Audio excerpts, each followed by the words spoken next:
बेटा सुमित्रानंदन पंत जी की कविता वे आंखें, जिसका फर्स्ट पार्ट था, ये सेकंड पार्ट है। तो कवि ने बताया था कि कारकुनों की लाठी से किसान का बेटा भरी जवानी में ही मारा गया, वो उसकी आंखों में घूमता रहता है। आगे कवि ने बताया, बिका दिया घर द्वार महाजन ने न ब्याज की कौड़ी छोड़ी। और महाजन ने ब्याज के नाम पर क्या किया, उसके साथ उसका घर द्वार सब कुछ बिकवा दिया और एक कौड़ी भी उसके पास नहीं छोड़ी, मतलब उसके पास कुछ भी नहीं छोड़ा। रह रहे आंखों में चुभती है कुर्क हुई बरगों की जोड़ी।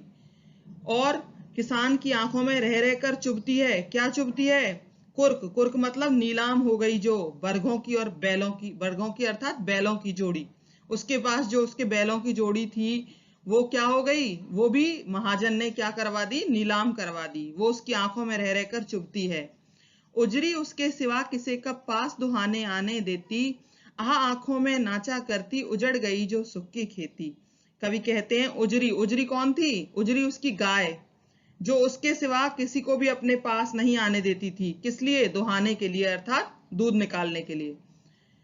आ आंखों में नाचा करती उजड़ गई जो सुख की खेती। उजरी वो गाय भी उसकी बिक गई, जो उसके सिवा किसी को अपने पास आने नहीं देती थी दुहाने के लिए। अब उसकी आंखों में नाचा करती है, क्या नाचा करती है, उजड़ गई जो सुख की खेती। वो सुख उसकी आंखों में नाचा करते हैं, वो उन सुखों के बारे में सोचता है जो सुख की खेती उसकी अब पूरी तरीके से उजड़ चुकी है। आगे कवि बताते हैं, बिना दवा दर्पण के घरनी स्वर्ग चली आंखें आती भर, देख देख के बिना दुधमुही बिटिया 2 दिन बाद गई मर। इस तरीके से किसान की दारुण दशा का वर्णन किया है कि बिना दवा दर्पण के घरनी, घरनी मतलब उसकी पत्नी, किसकी, किसान की पत्नी। किसान की पत्नी बीमार हो गई और दवा और दर्पण मतलब बिना दवा दर्पण के अर्थात दवाई के अभाव में स्वर्ग चली, स्वर्ग चली मतलब मृत्यु को प्राप्त हो गई।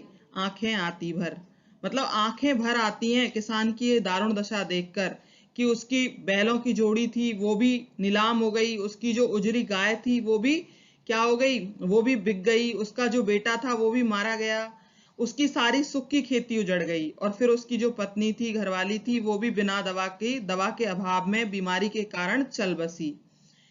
देख रेख के बिना दुधमुही बिटिया 2 दिन बाद गई मर। और माँ के चल बसने पर जब माँ नहीं रही तो उसकी दुधमुही बेटी, दुधमुही अर्थात इतनी छोटी बेटी जो दूध पीती थी, वो भी माँ के अभाव में, माँ के मर जाने के कारण 2 दिन बाद उसकी बेटी की भी मृत्यु हो गई। घर में विधवा रही पतोहू, अब घर में कौन रह गई, उसकी विधवा पतोहू, उसके बेटे की पत्नी। लक्ष्मी थी यद्यपि पतिघातिन, जो पहले क्या कहलाती थी, लक्ष्मी। जब शादी होकर आई थी तो क्या कहते थे, ये तो लक्ष्मी का रूप है। यद्यपि पतिघातिन, और अब क्या हो गई वो, पतिघातन। जैसे कहते हैं ना, ये तो भाई पति के हत्यारे है, मतलब इसके आने से इसके पति की मृत्यु हो गई। इस तरीके से उसको मतलब प्रताड़ित किया जाता है। लक्ष्मी थी, पहले लक्ष्मी थी, यद्यपि पतिघातिन, यद्यपि अब वो क्या बन गई, पतिघातन बन गई। पकड़ मंगाया कोतवाल ने डूब कुएं में मरी एक दिन। उसके साथ क्या किया, कोतवाल ने उसको एक बार अपने पास बुला लिया। किस लिए बुला लिया, उस पर अत्याचार करने के लिए, उसका शोषण करने के लिए। इस शोषण से बचने के लिए उसने क्या किया, डूब कुएं में मरी एक दिन, उसने कुएं में छलांग लगा दी और आत्महत्या कर ली, वो भी मर गई।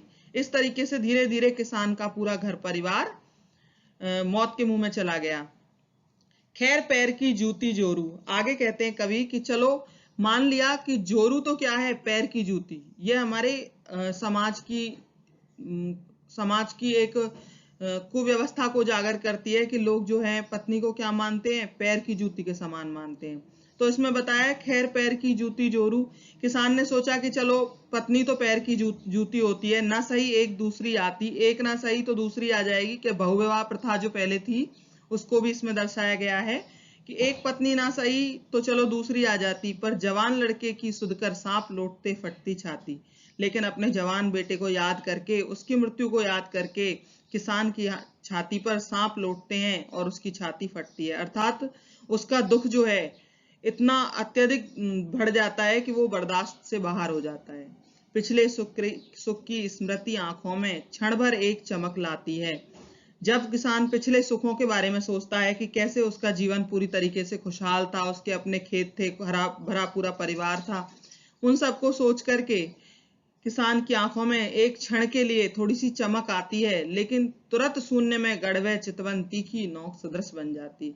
लेकिन तुरंत जैसे ही उसे पता चलता है कि अब मेरे पास कुछ भी नहीं है, तो शून्य में गड़ने का मतलब यहाँ है कि जब वो देखता है अपने चारों ओर शून्य, उस एकांत को, तो वह चितवन, वो नजर जो है जिसमें एक क्षण के लिए खुशी की चमक आती है, वो नजर कैसी बन जाती है? तीखी नोक सदृश।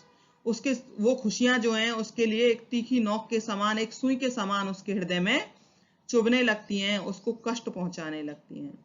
थैंक यू बेटा।